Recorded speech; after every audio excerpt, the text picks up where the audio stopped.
पर तेजस्वी के आवास पर ईडी की रेड खत्म हो गई है। करीब 16 घंटे तक चली ईडी की छापेमारी। नौकरी के बदले जमीन स्कैम मामले को लेकर हुई कार्रवाई। न्यू फ्रेंड्स कॉलोनी स्थित आवास पर हो रही थी छापेमारी। लालू यादव की 3 बेटियों के आवास पर भी ईडी ने छापा मारा। गुरुग्राम में एक प्राइवेट बिल्डर के दफ्तर पर भी रेड अब खत्म हो चुकी है। तो इस वक्त की ये बड़ी और अहम जानकारी हम आपको दे रहे हैं। देखिए, ईडी के अधिकारी देर रात तक लालू यादव के तमाम जो रिश्तेदार हैं, चाहे फिर उनके बेटे हों, बेटियां हों या फिर उनके संधी हो, सभी के ठिकानों पर छापेमारी कर रही थी और छापेमारी करने के दौरान तमाम सबूत इकट्ठे किए जा रहे थे। आपको बता दें कि लैंड फॉर जॉब मामले में, यानी नौकरी के बदले जमीन देने के मामले में लालू प्रसाद यादव पर यह कार्रवाई की जा रही है। शिकंजा कसा जा रहा है ईडी की ओर से। इससे पहले राबड़ी आवास पर सीबीआई की टीम छापेमारी करने के लिए पहुंची थी। वहां पर तकरीबन 5 घंटे तक राबड़ी देवी से पूछताछ हुई थी और तेज प्रताप यादव भी उस दौरान अपने घर में ही मौजूद थे। और साथ ही जो कल कार्रवाई की गई ईडी के अधिकारियों की ओर से, उसमें भी कई सबूत हाथ लगने के आसार नजर आ रहे हैं। ज्यादा जानकारी के लिए हमारे साथ हमारे संवाददाता अमित चौधरी जुड़ गया। हमें देखिए, लगातार जो ईडी की कार्रवाई चल रही थी, फिलहाल वो थम चुकी है। क्या अपडेट आपके पास ज्यादा? बिल्कुल पूजा, देखिए कल सुबह से 7:30 बजे से ही अलग अलग लालू प्रसाद यादव से जुड़े हुए लोगों के अलग अलग ठिकानों पर छापेमारी शुरू हो गई थी। दिल्ली में भी यहाँ पर सैनिक फार्म और उसके बाद तेजस्वी यादव जिस आवास पर रहते हैं, जो तेजस्वी यादव का आवास है न्यू फ्रेंड्स कॉलोनी, वहां पर भी ईडी की टीम 7:30 बजे के आसपास इनकी थी। और करीब जो हमारे पास खबर निकल के सामने आ रही है, वो 12:30 बजे के आसपास ईडी की टीम वहां से बाहर निकली। और इस बीच देखिए, जो अमूमन देखने को मिलता है सभी जगहों पर, जो सीबीआई या इनकम टैक्स की टीम जब दबिश देती है तो एक लंच ब्रेक जरूर होता है। सीबीआई या इनकम टैक्स के अधिकारी भी लंच ब्रेक के लिए पहले निकलते थे। लेकिन जो तेजस्वी यादव के घर पे जो ईडी की दबिश पड़ी, वो उसमें 12 बजे तक कोई भी अधिकारी तेजस्वी यादव के घर से बाहर नहीं निकले थे। बीच में जो न्यूज स्टेट ने सीधे तौर पर एक्सक्लूसिव वो विजुअल दिखाया, जब न्यूज ईडी के एक अधिकारी बाहर निकले थे और बाहर निकल के कुछ फाइल लाने के लिए गए थे। फाइल निकल के फिर वो अंदर चले गए और 12:30 बजे तक ये जो है वहां पर ईडी की दबिश चली और 12:30 बजे सभी अधिकारी निकले और उसके बाद सब अपने अपने ऑफिस की ओर गए।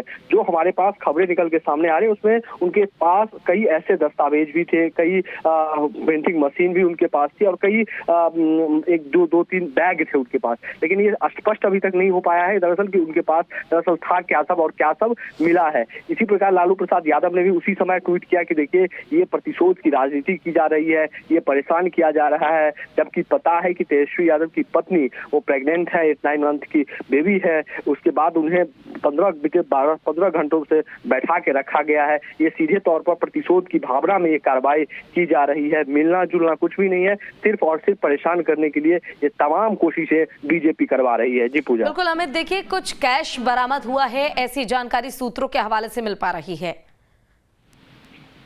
बिल्कुल, जो सूत्रों के हवाले से खबर सामने आ रही है उसके मुताबिक कुछ 50-56 लाख के आसपास कैश की बरामदगी हुई है। कुछ 1-2 किलो सोने की बरामदगी हुई है, कुछ डॉलर की बरामदगी हुई है। इस तरीके की खबरें हमारे सोर्स भी लगातार, जो ईडी के इसमें सोर्स है, वो लगातार इस बात का दावा कर रहे हैं कि ये सब तमाम चीजें बरामदगी हुई है। लेकिन इसको स्पष्ट तौर पर अभी सामने नहीं आया, ना ही किसी का बयान सामने आया है कि क्या क्या जो इनकम टैक्स ईडी की दबिश चली अलग अलग ठिकानों, तो वहां पर क्या क्या बरामदगी हुई है। लेकिन जो सोर्स है, जो ईडी में सूत्र है, वो लगातार इस बात का दावा कर रहे हैं कि कुछ कैश 56 लाख के आसपास की बरामदगी हुई है, कुछ आभूषण सोने और कुछ सोने के सिक्के बरामदगी हुई है, कुछ डॉलर बरामदगी हुए थे।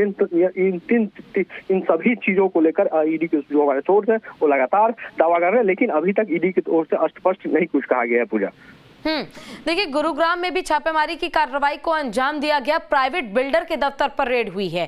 क्या ये समझे कि वहां पर भी सबूत इकट्ठा करने के लिए ईडी कोई भी चूक नहीं करना चाहती, कोई भी कोर कसर नहीं छोड़ना चाहती? और कौन वो बिल्डर है जिनके यहाँ कार्रवाई की गई?